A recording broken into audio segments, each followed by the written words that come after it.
السلام علیکم ورحمۃ اللہ وبرکاتہ۔ حرم پاک کی سرزمین سے آپ سے مخاطب ہوں۔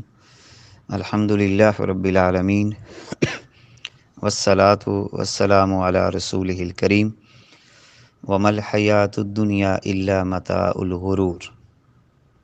صدق اللہ العظیم۔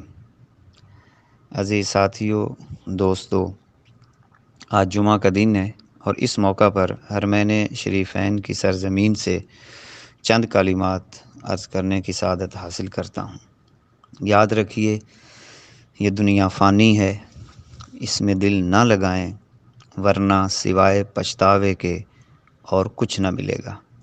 اپنی زندگی کو بامقصد بنائیں، اپنے دلوں کو حسد، کینہ، بغض جیسی بیماریوں سے پاک رکھیں، اپنا وقت ضائع نہ کریں، موت قریب ہے۔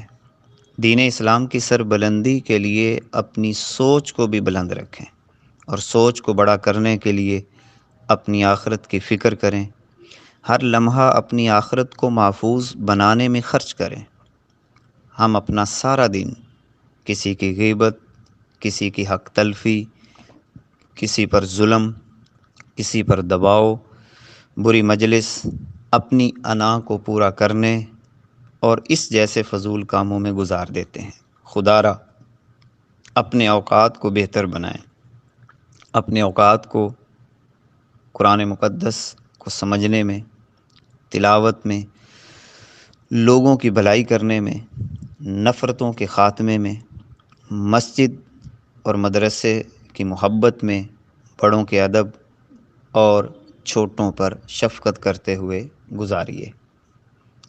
یاد رکھیں، اس دھوکہ میں ہرگز مبتلا نہ ہوں کہ ہم نے واقعی ہمیشہ رہنا ہے۔ یہ بہت بڑا دھوکہ ہے۔ موت بہت قریب ہے اور کسی بھی لمحے ہم اس دنیا سے رخصت ہوں گے۔ اپنی اصل حیثیت کو پہچانیں، اپنے اندر موجود اچھے انسان کی تلاش کریں، اپنے وجود پر اللہ کی محبت اور رسول اللہ صلی اللہ علیہ وسلم کے عشق کا رنگ چڑھائیں۔ رمضان المبارک کی ابھی سے تیاری کریں، اپنی طبیعتوں کو روحانی ماحول میں پروان چڑھانے کے لیے دلوں کو اللہ کے حضور پیش کر دیں۔ خود بھی علم سیکھیں اور اپنی اولاد کو بھی علم کا نور سکھائیں۔